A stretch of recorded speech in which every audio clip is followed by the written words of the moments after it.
What is going on, everybody? Welcome into Alarm Fantasy Football. I'm your host, Howard Bender, of course, joined by the always spectacular co-hosts. I got Britt Flynn. I got Andrew Cooper. And Andrew's Coop's fresh off of the Quick Out podcast here. So, Coop, something that we missed, and if somebody out there missed the Quick Out podcast, what'd you guys cover today? Yeah, man, that's the thing, is that it's two different worlds, the Quick Out to here. I don't consider it even being live for this whole time. Two very different shows. The Quick Out, we are in the divisions. We did the NFC West today, and that show is just firing on all cylinders, under an hour, all the info, in and out, no nonsense. So that's what you get from that. Definitely check that puppy out. But this show, maybe a little more fun, maybe a little more nonsense. So it's a nice little break to come hang out with the gang. What's up, gang? How you doing? I was going to say no nonsense from Andrew Cooper. There's a little nonsense. What is happening? Right, so I think that's a little misleading. There's a little nonsense, but John makes sure to rein it in. That's what it is. He keeps it moving. That one, very highly informational show.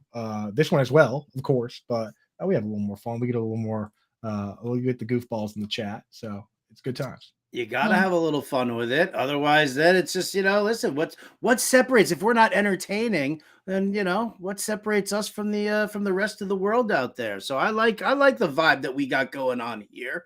I think it's definitely, it's productive because you're entertained and you're learning all at the same time. I mean, how informative was that segment on the Arizona Cardinals in the NFC West? I could just imagine how. I told John I made the mistake of doing the AFC South with you when you were filling in. Oh, what a snooze fest that was. Crushing them. I will tell you though, hey, those Cardinals, dude, that's the exact kind of ghost ship offense where you can find some deep sleepers, man. So anyway, we just did that episode. That's like that's available. No, they're out there. What about your boy Dortch, dude? The Hot Torch Dortch. Torch. Listen, I just said that he could be ahead in targets, not that I'm prioritizing him on a fantasy football team, okay? You're misconstruing my comments. I'm just saying. That 5 targets is still better than 4. Is still better than 3. Is still better than 0. James Conner, Hollywood Brown. They got guys named Hollywood. They got guys named Hot Torch. There's players out there in the desert. So just saying. But anyway, that's a totally different show. That one's available. You can even just listen to that one if you want. But we do the visuals and stuff if you want to check that out. That's available on Fantasy Alarm YouTube channel, where you guys are right now, smashing that like button, hitting the subscribe button, hanging out with me and Howard, and Britt, obviously. Yeah, I'm just here. Yeah, Britt's just, she's just hanging out. I'm just here so I don't get fined. You Marshawn Lynching us today? Where are your Skittles? You got Skittles? No. Oh, see? You can't. Now you're fine. That's it. Britt, $100. Put it in the Skittle jar. I'm the only person who can get fined while at work. I swear. Well, Coop's right. They're doing the divisional previews over there at the Quick Out podcast. Over here, we're featuring a lot of stuff that's going on in the Fantasy Alarm draft guide, and that's where it's all at for you right now. It is a living draft guide. It is continuously updated. We've got articles that are rolling out each and every day. Next week, all of my systems articles are coming out. Last week, you had Coop with all of her wide receiver breakouts and her tiers. And but today, we're going to be featuring Coop's running back questionnaire. So I'll just tease it like that. It's the RB questionnaire. It is available in the draft guide. Go to fantasyalarm.com/draft guide. You can get it on its own. It comes with the cheat sheet, and that's $26.99. Or better off, get that subscription, the All Pro subscription. You'll get a 7-day free trial just to take it for a test spin, see what it's like, enjoy that, and then you're going to use promo code Howard. That's going to take 50% off your first 6 months, and that's the draft guide and the cheat sheet and every bit of content we've got across all major sports. So it doesn't just stop and start with football. It goes through the entire way. So we'll touch on all of that here today. We'll also talk some running back handcuffs. But as always, we like to start here with the news. We didn't get the intro in, by the way. I was waiting. I was like waiting for Ernie to be like, yo, I got your breaking news sounder here. Did we get anything, Ern? Me, Britt, and Sellers were listening to him last night briefly, but we couldn't decide. But we will get one in there. It's not Ern's fault. I'm going to get one turn, but we're going to get that going. Until then, we're going to have to stick with your homemade one, Howard. If you could hit us with it one more time. I do love the homemade one, though. Britt, what are we starting with today? Did we talk Alvin? Did the Alvin Kamara stuff happen while we were on air yesterday? We did that one. Yeah, we did that yesterday. I'm sick of talking about Alvin Kamara. I got to be honest with you. I'm done. Yeah, me too. And I think people, what they should do, if you want an Alvin Kamara take after this show, Dan Lust, our resident sports law expert, came in. He did a quick video on it. That's up on our YouTube, just to satiate everybody who wants an actual attorney that works with like NFL stuff. He weighed in for us. So on the Better Sports Network channel, I think it's on the Fantasy Alarm channel too. Get that checked out. It's up there. So, but not right now. Don't leave right now. Go after the show. All right. Good plug. Yep, good plug. You're going to have to prioritize your time. That's right, dude. Man, Coop's getting all the gold stars. I'm getting fined. I don't even know if I want to go into news right now. The chat there. That's another $20 in the jar. That's it. I'm going to keep track of what Britt's been fined here for the hour show. So far we're at $120. So just keep going there, Flynn. Keep going. The chat has your back though. The chat's saying Britt's the star of the show and we're just here to be clowns and jesters. So it's not. Some people got your back, Britt. Well, let's get some news stories. What do you got for us, Britt? Yeah. So first, I've never even heard of this guy, to be honest. But Giants linebacker Jared Davis is, quote, out long term following surgery. Do you guys think that this is going to have a big impact on the revamped Giants defense? Coop, I'll start with you. Yeah, so this guy Jared Davis is one of those they don't cross our radar as much because they're defensive players, but he's like one of those guys where everyone think about like a fantasy football player that you thought was going to be great, but then kind of dealt with injuries, bounced around a bit. That's what he's been. He went to he was with the Lions with Howard's Jets briefly, and this offseason they were saying that he was looking pretty good, and he was out there playing right alongside Bobby Okereke. So in terms of their plans, this does change what's going on there. I mean, he was running with the ones. So this is news to me because it's kind of sad. It's kind of like Sterling Shepard, where this guy, he's flashed a little bit, but he just gets hurt year after year after year, and you never actually might get to see what he could have done, Howard, what do you think? He did play for the Jets for a little brief time there, right? Yeah, but I mean, it was a handful of games. He didn't really play. I mean, he just, he's depth. He's linebacker depth at this point. He'll take some snaps. There was nothing like too super exciting about him. Britt, before I brought you along to the Football Diehards Dynasty IDP league that we're in, Jared Davis was on our team. Oh. But I've cut him since. So I mean, his first 2 years he had 96 combined tackles and then 100 combined tackles. So at one point that's why I say that he was like what could have been, because at one point it was like, okay, 100 tackles, right? Like IDP, that's a guy. And then the injuries came along, and now, as Howard says, more of a role player. But he was looking like he could have been a guy to start for this team. So kind of stinks, man. Hopefully he comes back and gives it another go. Well, I have to say that I'm very glad that I replaced him with Bobby Okereke on our Football Diehards IDP league. So anyway, moving on. So it has come out today that the NFL and Roger Goodell specifically played a role in leaking the John Gruden emails, and that specifically led to Dan Snyder's downfall. Howard, what are you making of this story? And is there a little bit of a conspiracy backstory to it? I mean, I think there is a little bit of a conspiracy backstory to it. Who leaked the emails? Somebody said it was Snyder's camp trying to deflect the attention away from him. Some people said that it was the commissioner because he was looking for a way to get Dan Snyder out without looking like the bad guy, because I guess, he's obviously buddies with Dan Snyder. There's so many layers to this that it's like not just an onion, it's like a rotten onion. It's like you're peeling layer after layer. You're crying because, you're stuck listening to this nonsense. And then you get to the middle of it and it's just completely rotten at the core. I mean, it's one of those things. Listen, you know what? I'm fine with Gruden being gone. I'm fine with Dan Snyder being gone. Like, let's try and just move on from it. Obviously, a very toxic culture there in Washington. So, to be perfectly honest, I don't really care who leaked the information. Let's just get the old boys school jackasses out of the NFL already. Yeah, I mean, we could go all day with the Dan Snyder stories. I mean, you guys check out the story of him with the trees, cutting down the trees at his place and like he cut all these trees down, got this guy fired over it, like just absolute like evil behavior, this guy, man. So we could go on and on about those, but I think Howard's right that it almost reminds me of The Wire. Did you guys ever watch The Wire? Yeah. Where they found out this information and then they had to reverse engineer a way to do like the wiretaps and get it out there. And unfortunately for Gruden, but Gruden did send those emails.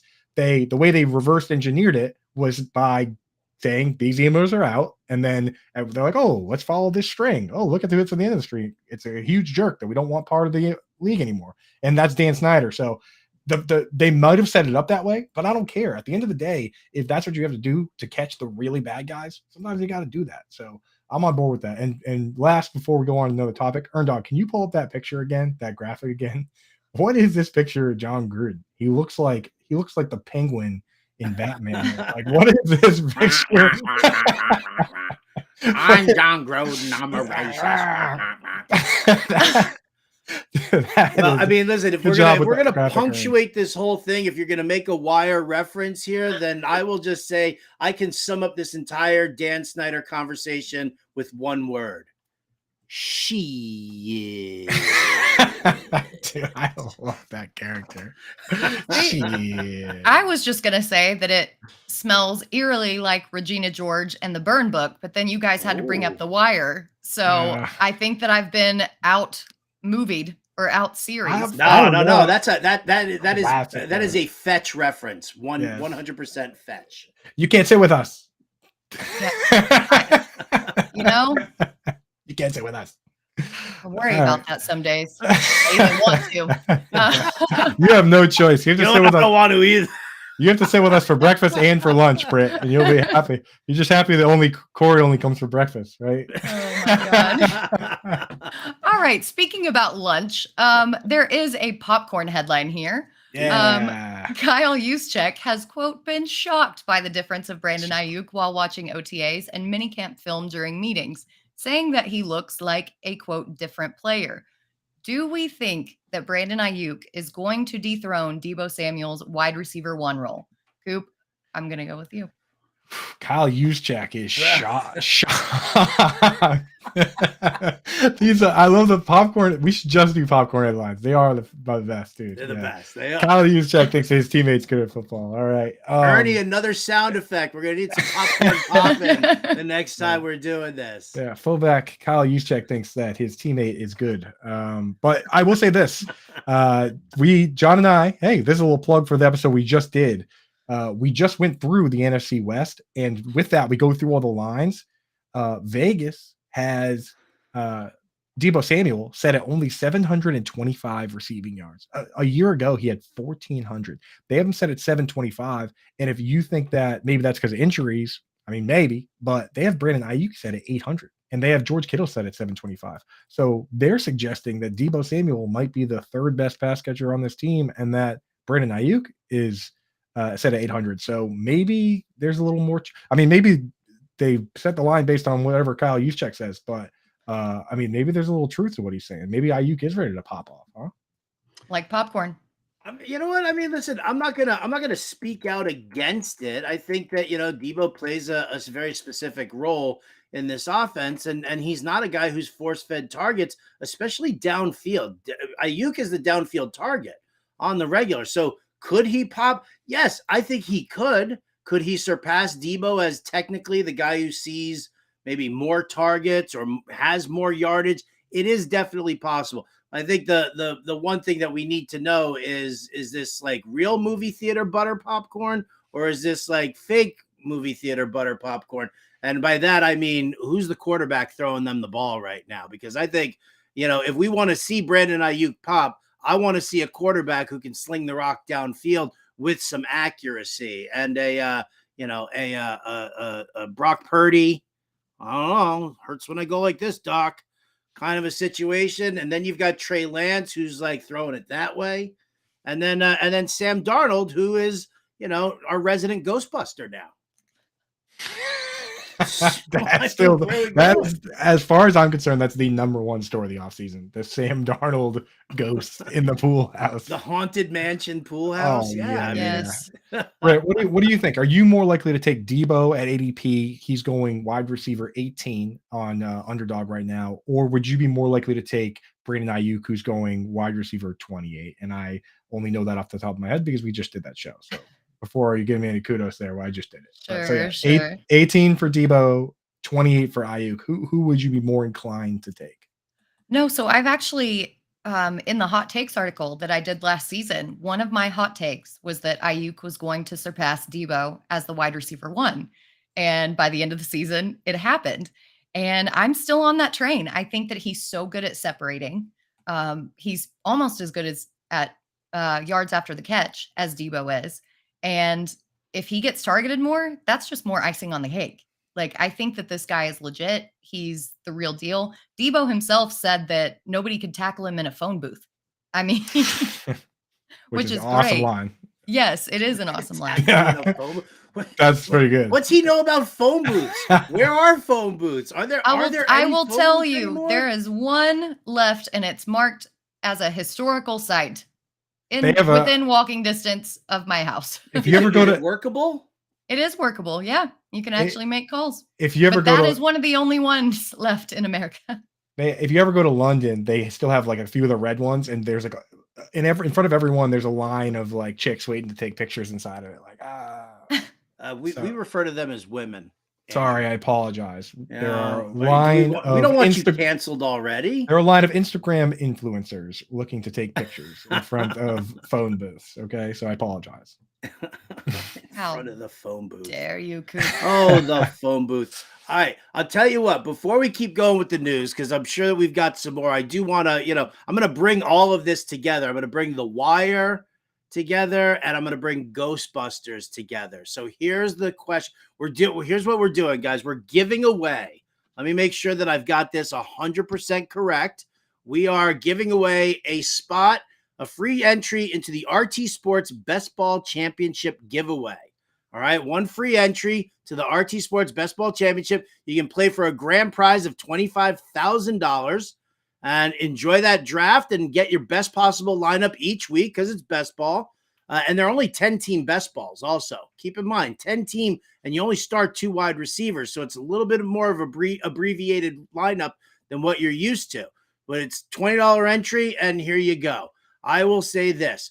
There is a character from The Wire, the actor, who was also in the movie Ghostbusters, the remake of Ghostbusters with Kristen Wiig and Melissa McCarthy. If you can tell me the character's name on The Wire, who was also in the 2016 version of Ghostbusters.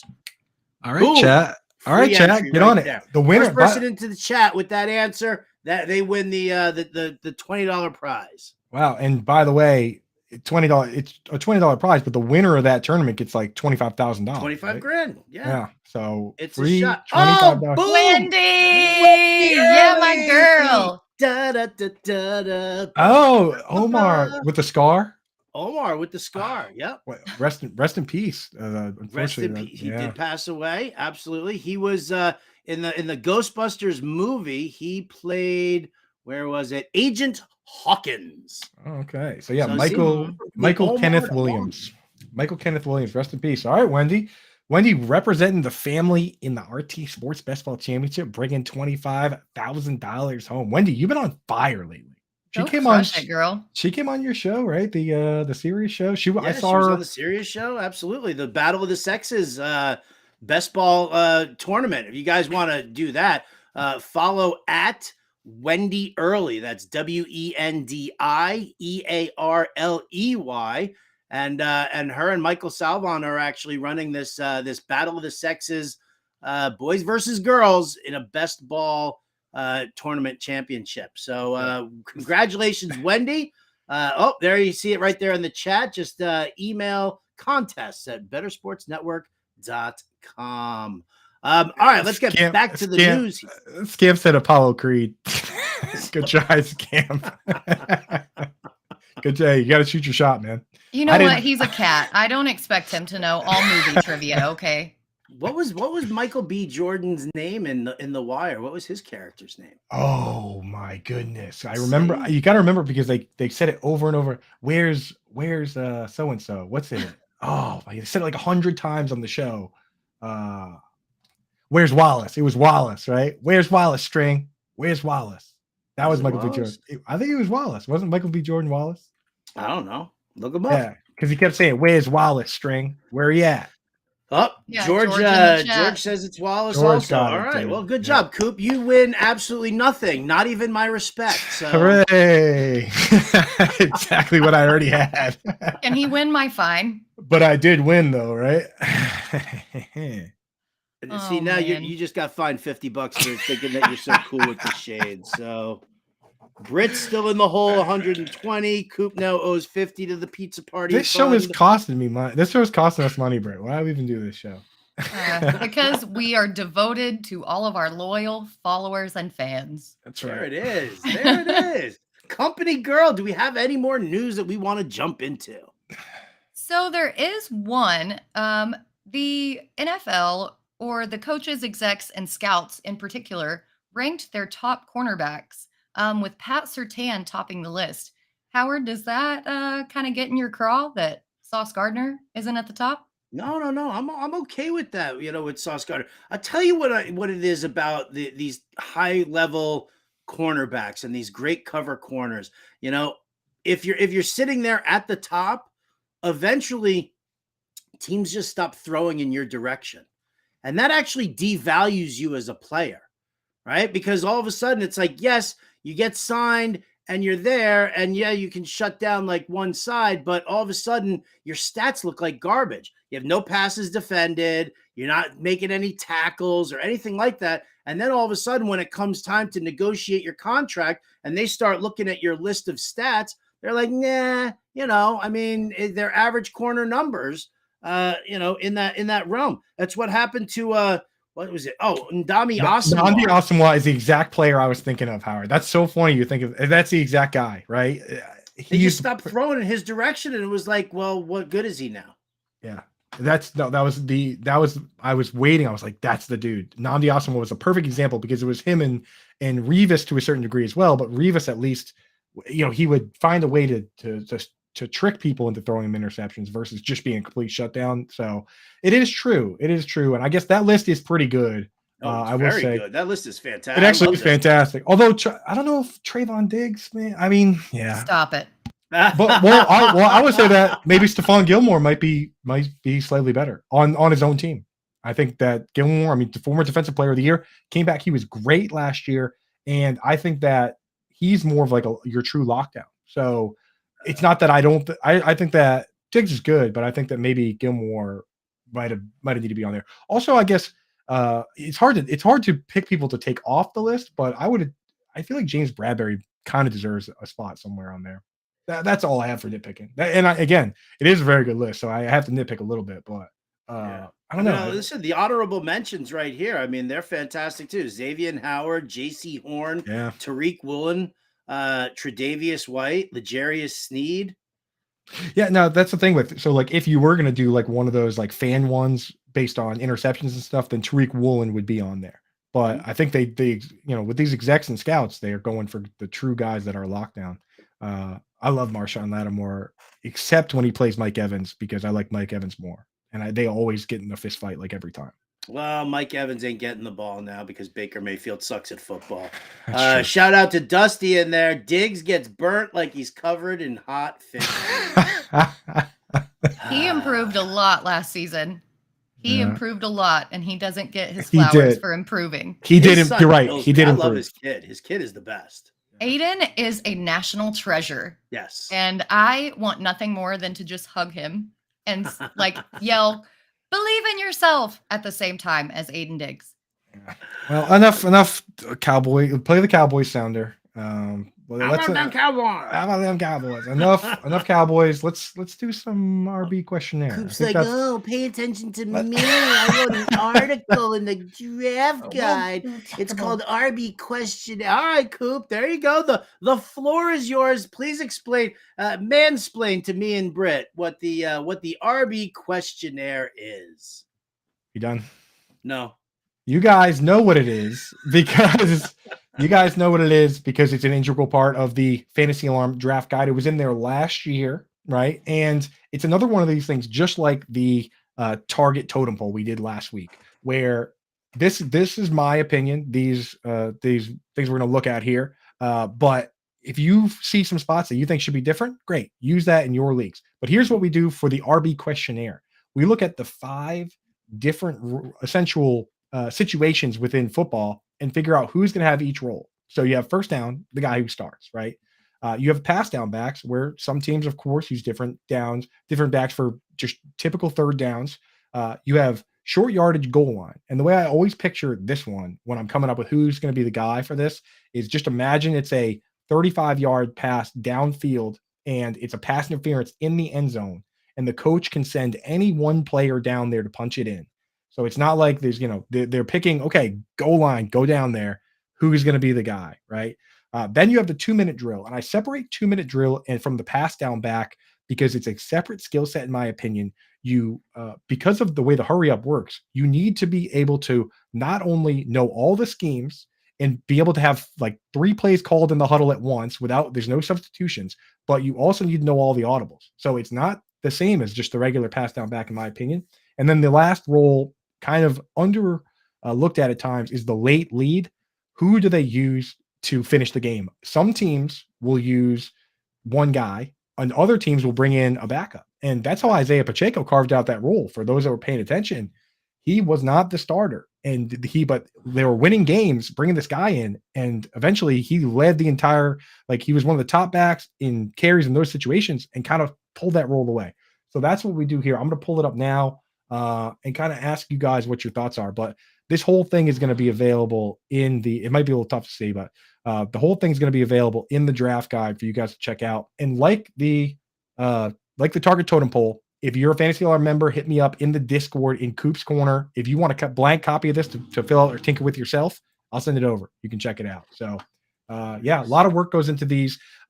In order to make this, and I don't want to talk the entire time here, so I'm going to start asking you guys questions in a second. But in order to make this, I go in and I pull the stats on the last 3 minutes of the second quarter, fourth quarter, and overtime.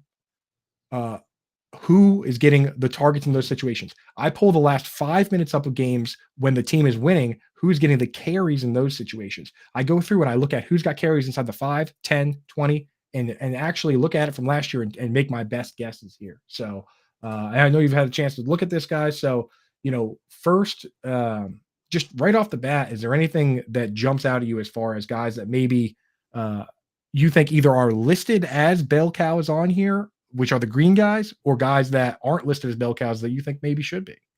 Ooh, pick me. Britt, what do you think? Yes, you over there. Found the Cowboys counter again, because it's Tony Pollard. Okay. Last year was the most carries he's ever had in a season at just 193, and he's coming off a broken ankle. His yards per touch last year was really good, but he wasn't really utilized between the tackles. He was more of an outside runner and a pass catcher guy. And I really worry that wear and tear, being an every down back, is going to catch up to him if he's put in that role. And this is my way of saying, bring back Ezekiel Elliott. Yeah. So here's the way this chart works. And because we have the living draft guide, I updated all offseason. If Zeke were to come back, I think I would leave Tony Pollard as first down and pass down and 2-minute drill, but I would put Zeke in to the spot for short/goal line and maybe late lead as well. Britt, you think?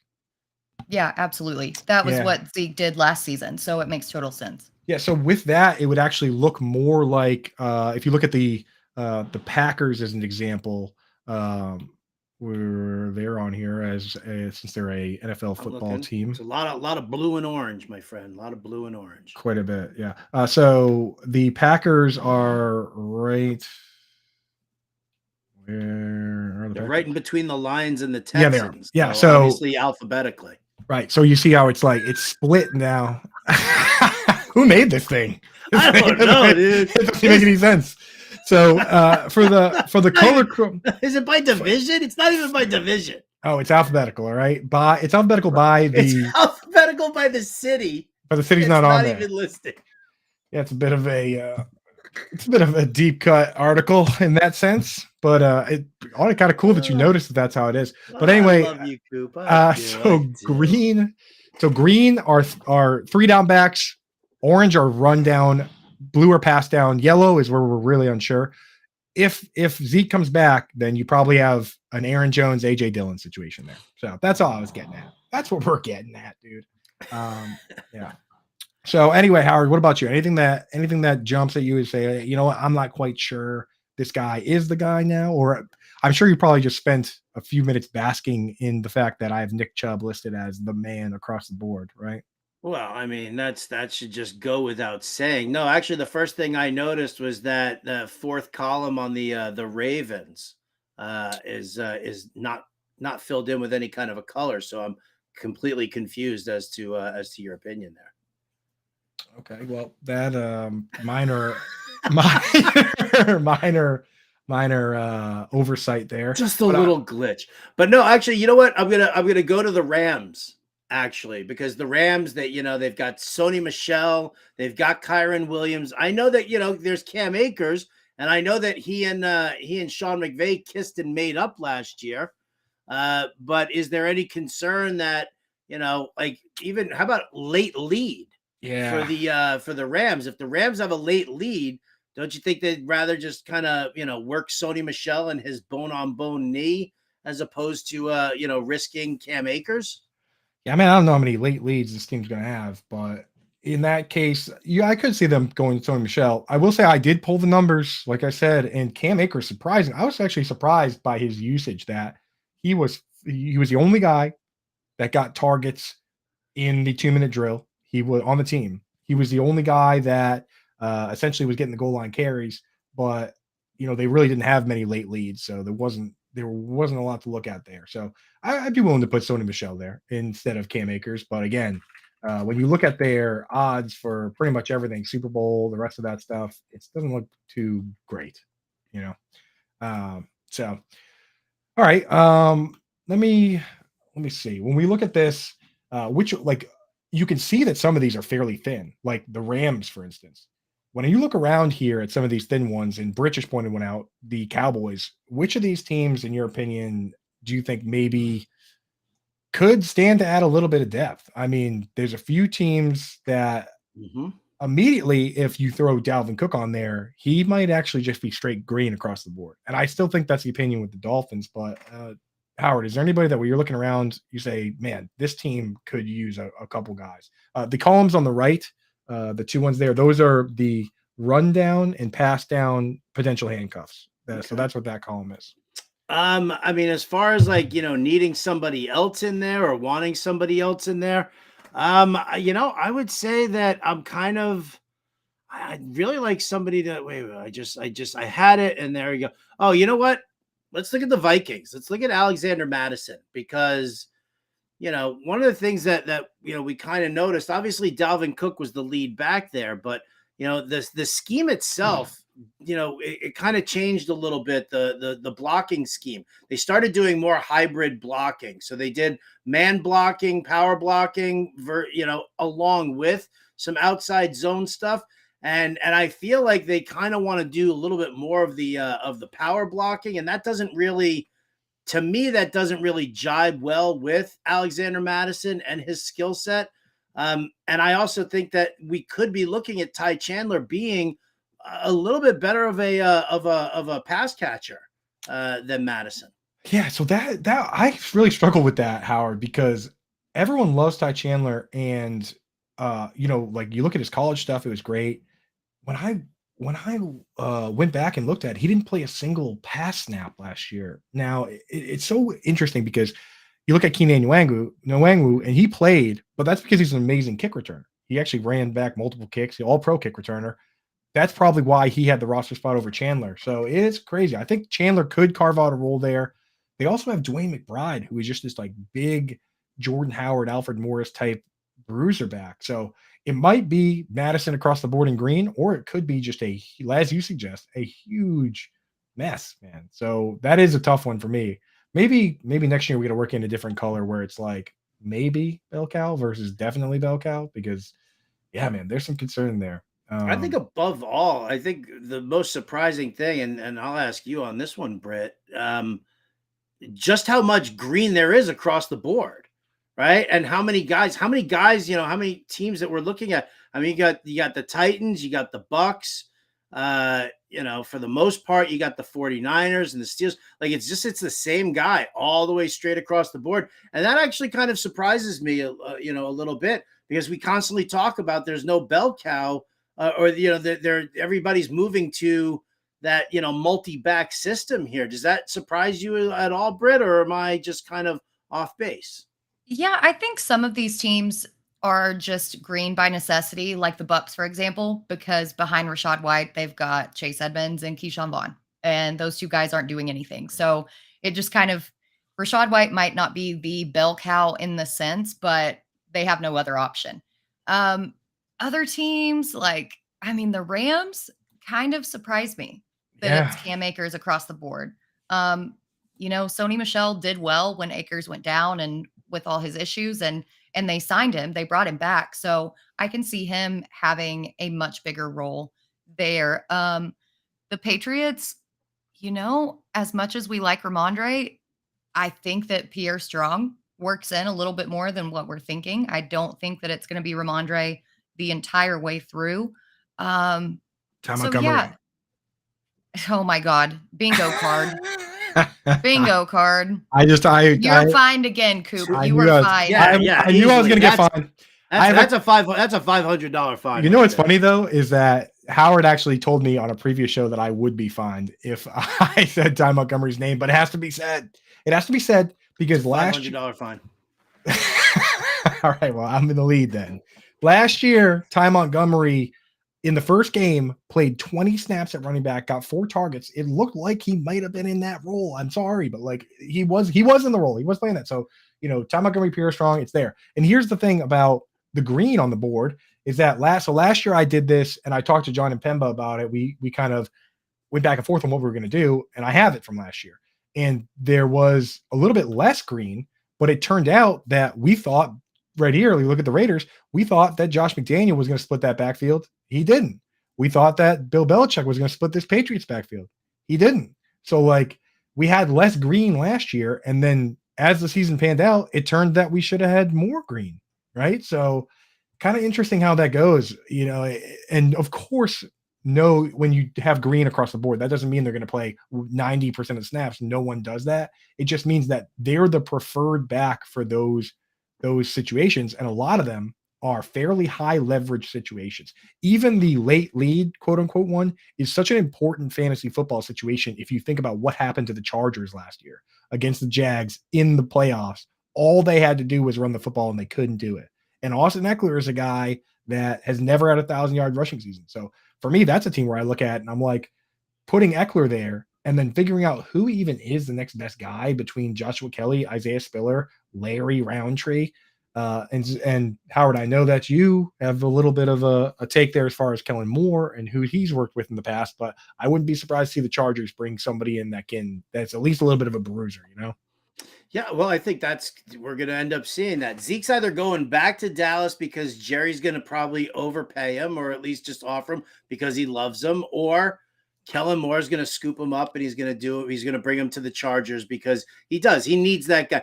I'm not going to, love on Joshua Kelly. I don't want to crap on him too much because I know his mom watches the show, but I'm just going to say that, I wouldn't trust Joshua Kelly as my, short yardage back on the regular. So, I mean, I think Kellen Moore will probably end up bringing in somebody to help. Yeah, I fully agree on that. So yeah, I mean, that's what we got going on. This is up or if it's not up now, it will be up today. I'm sure Howard will make sure of that if it's not up just yet. Oh, it's up right now. I'm looking at it right here on the site. Bingo. And what I did is I put this all up here, explained how it all works, just as I did just such an amazingly eloquent job of explaining how it's all sorted and why everything is what. But there's also a write-up for every single team at the bottom in a note section. I wrote 2 to 3 sentences. If sometimes the sentence is just one sentence for certain teams, but on what I think about the backfield, why I think this is how it pans out. And if you think I'm wrong, hit me up on Twitter at Coupe Fiasco or here in the chat, and we'll talk about it. Because like I said, I'm going to be updating this all off season. If you have new information, news, somebody gets hurt, send that to me. We'll get this updated. We're going to beat everybody in fantasy football because we have tools like this in the draft guide and other people don't because they're bad at this.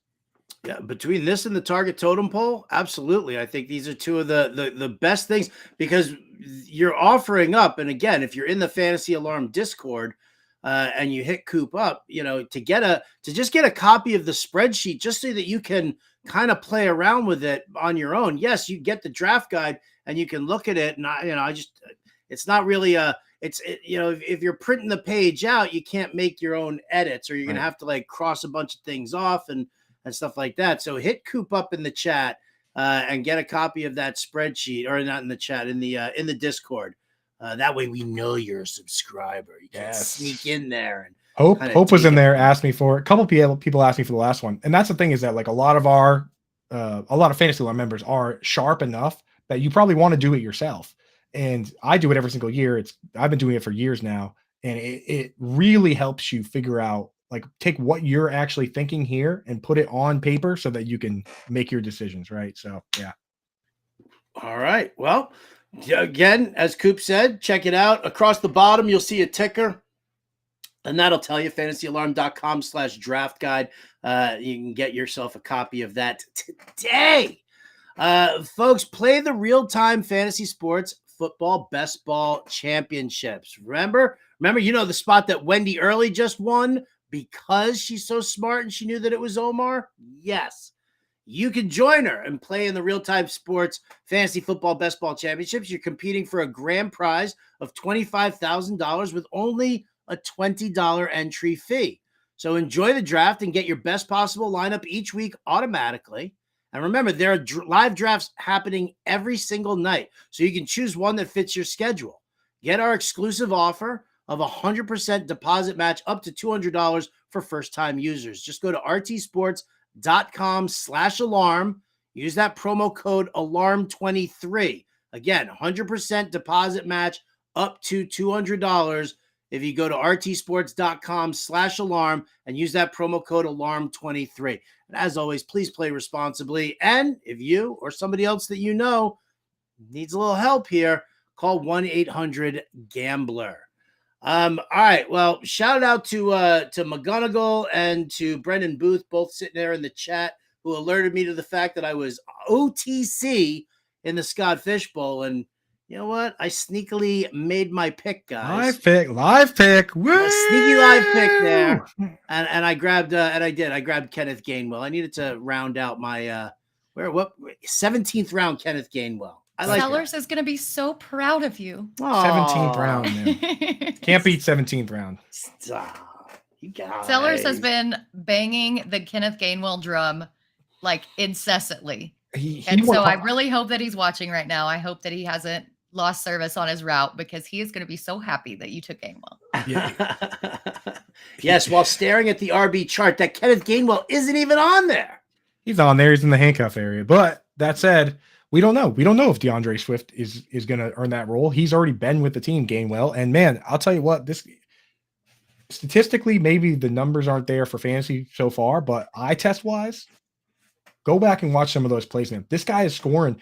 He's scoring those touchdowns despite not really getting the goal line work. He's scoring from 10, 20 yards out, man. Like Kenneth Gainwell, he can sneak around out there. So very impressive player. There's Sellers' comment right there. Gainwell is his late round steal in every best ball draft. So that's the dude. He can't shut up about him. All All right, let's stick with some running back talk here. And Coop, you wanted to dive into handcuffs, and listen, I think handcuff is extremely important, and it's not just reserved for running backs. For example, I took Tua and I handcuffed him to Mike White. That's something that I know that I've got to do. It's normally just associated with running backs, but listen. You got there are definitely a bunch of different areas that you want to go. So before we start going with your Q&A, you've got your own little questionnaire, your handcuff questionnaire here, Coop. In our show, Doc, I will ask: are you handcuffers, or do you find that it's not something that you like to do when you're in drafts? I'll start with Britt. I like to steal other people's handcuffs because I'm a big meanie. That is how you you shoot for the moon, right? Like that's how you get the best of both worlds. Though if one of your running backs goes down, now you got nothing. I personally, witchy woman right now. That's right, too. Just a little witchy. I like handcuff pluses if I'm going to take them in normal leagues, and what by that I mean it's a guy that I can start in my lineup. If the starter gets hurt, now he becomes exponentially better. But as he has enough standalone value that at least during a bye week, I can say, all right, get in there. He's not going to get me a 0. So I like those guys. But in bigger formats, like you just talked about, Scott Fish, 22 rounds, I'm definitely trying, especially the high leverage ones. I'll take pure handcuffs. I'll take whatever. And then, with Superflex, quarterback handcuff is of course a thing, especially for some of the mobile guys. So yeah, it all depends on the format. But in my typical hometown league, if it's like 12 teams and 5 or 6 bench spots, I'm not usually taking just like pure the starter needs to get hurt handcuffs. That's my philosophy on it. All right, shout out to Wendy, who is who's now acting like a saucy little minx, talking about handcuffs there. So Wendy, she's the star.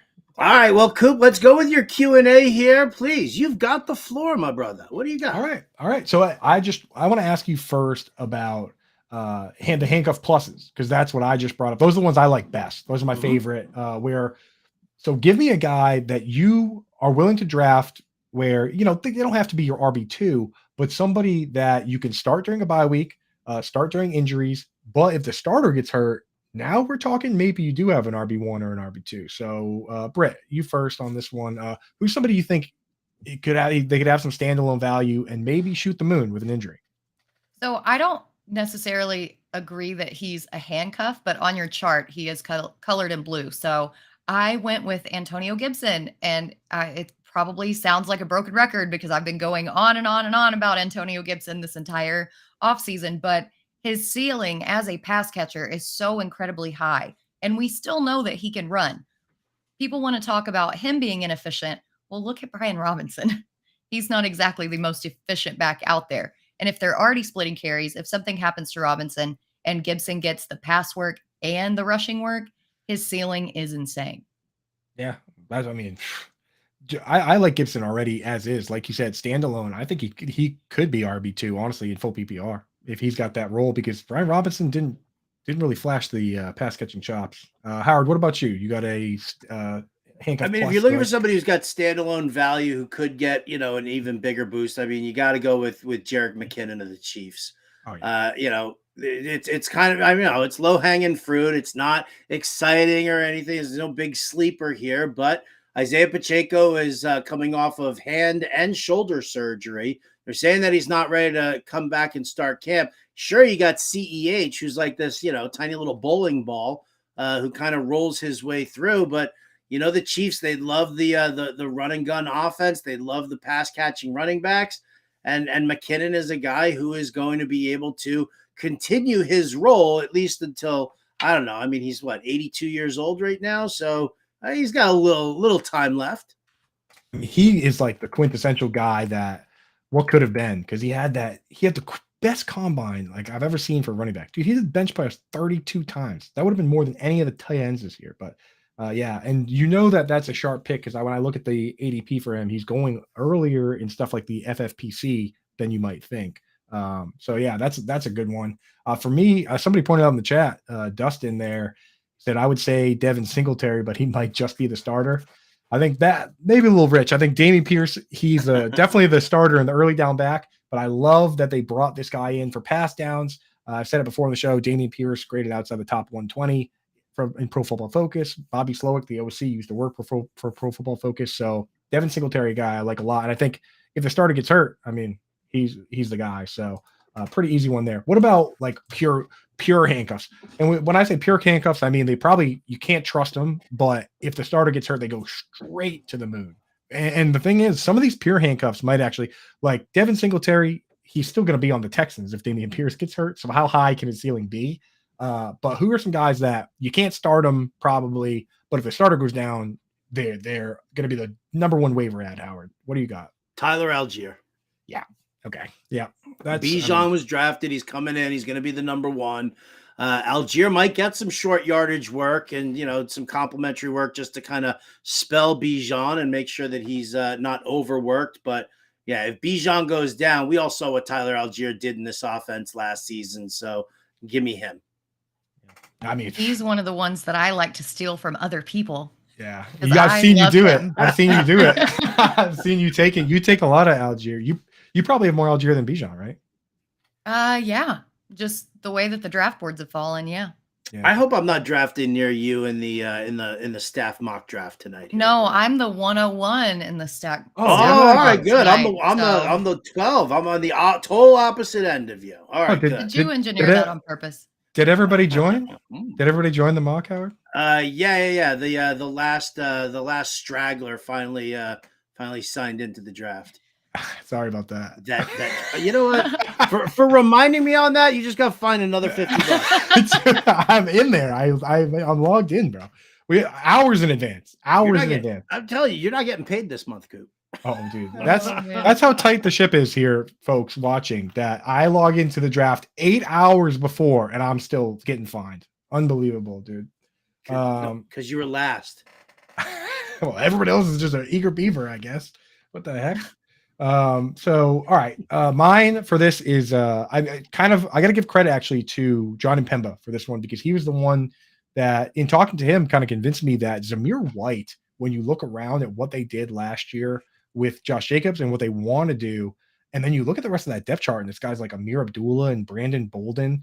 Like Brandon Bolden, we know is a special team or role player type guy, and it's not going to be him. Zamir White, if anything were to happen to Josh Jacobs, there's a lot of work to be had there, and I think that he could jump right into that. So pretty appealing to me. But let's do two other ones if we have time here. Well, this is one of the ones that do we not want to know who Britt's her pure handcuff is? She didn't do one? I thought you did one, Britt. I haven't talked about. Oh, you also talked about Tyler Algier. I apologize. I just popped in and was like, "That's who I love to steal." Okay. You just don't even listen anymore, Coop. I've listened to everything Britt says, and I would love to hear who your handcuff is, your pure handcuff. Britt. Thank you, Coop. Thank you for this opportunity. No problem. Absolutely. The floor is yours. So I'm actually going to go with Jaylen Warren. People are already kind of talking about him being better than Najee Harris due to his yards per carry. But I don't see Matt Canada doing much with him unless Najee gets hurt. We know that Najee's that bell cow. They brought in a couple of extra offensive linemen. And Jaylen Warren's yards per carry is kind of inflated because he only got 77 carries last season. But that said, if something happens to Najee, they do not have a lot of depth behind them. And I think that he could go off and be a really sneaky guy. Yeah, I was surprised with Warren because I wanted to actually have him as a handcuff plus type guy or in the pass down role, but I pulled up the numbers on that, and in the those 2-minute drill situations, Najee got 11 targets and Jaylen Warren had 0. So that's what makes him a pure handcuff, is that I think they're doing a 1A, 1B, where if 1A goes down, 1B gets the full job, which honestly has a higher upside that way than being like a split backfield where somebody else gets that gig. So I'm liking that one. All right, we got time for one more. QB handcuffs are boring because it's Howard already said Mike White. We know the names. It's whatever backups are behind mobile quarterbacks. So, but this one's interesting in that I call this the double handcuff. It's a wide receiver or tight end, it's a pass catcher where if either of the top 2 pass catchers on the team go down, now this player jumps into the spotlight. And a lot of these guys at times have standalone value of their own, but if either or guy gets hurt. So I'll give an example. Last year with the Chargers, anytime either Keenan Allen or Mike Williams was hurt, Josh Palmer became a startable player. And it didn't matter which player got hurt. So for you guys, and Britt, I'll go to you first because I rudely forgot to include you last time.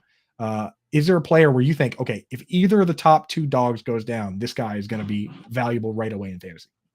Yeah, I hate banking on rookies, but for this question in particular, I'm super high on Marvin Mims on the Broncos. I know that Howard's really high on Cortland Sutton, so put your earmuffs on. But I think Marvin Mims offers the same skill set, but maybe even a little bit better. He has 4.38 speed, over 1,000 yards in 13 games last season on a really bad team. And his vertical ability is just absolutely crazy. I don't think that Cortland Sutton has really been the same since his ACL injury, and Mims might outright take the job, let alone just act as a handcuff. That's a $250 fine. I told you, put your earmuffs on. I thought you could have just got away with saying if Cortland Sutton gets injured. Like you could have got away with that, but you went full dagger on that one, huh? You know what? It's already in the article in the draft guide. Do you know how I'm gonna pay it back? I'm gonna pay it back this way here. First of all, my pick is from Tommy's got that get in the game, Quentin Johnston, because that was actually your thing there. But Britt, you might want to like hold on to the arms of the chair there for a second here. All right, and everybody get ready to erupt and laugh in the room. DeAndre Hopkins is now minus 300 to go to the Tennessee Titans. He was at plus 500 yesterday. No, minus 300? Minus 300 on DraftKings right now. DeAndre Hopkins to go to the Tennessee Titans. Look at Britt. Look at like I ran over her puppy. I'm going to need a minute here. Oh, we got her on the big screen now. I can see her tears. Wait. Let me get a cup here so I can catch your tears in here, please. Dude, my Chig, again, I'm getting hit with the shrapnel because my boy Chig is getting hit on this one. Pretty rude. I know. You know what? I'm all in on Chig also, but I know.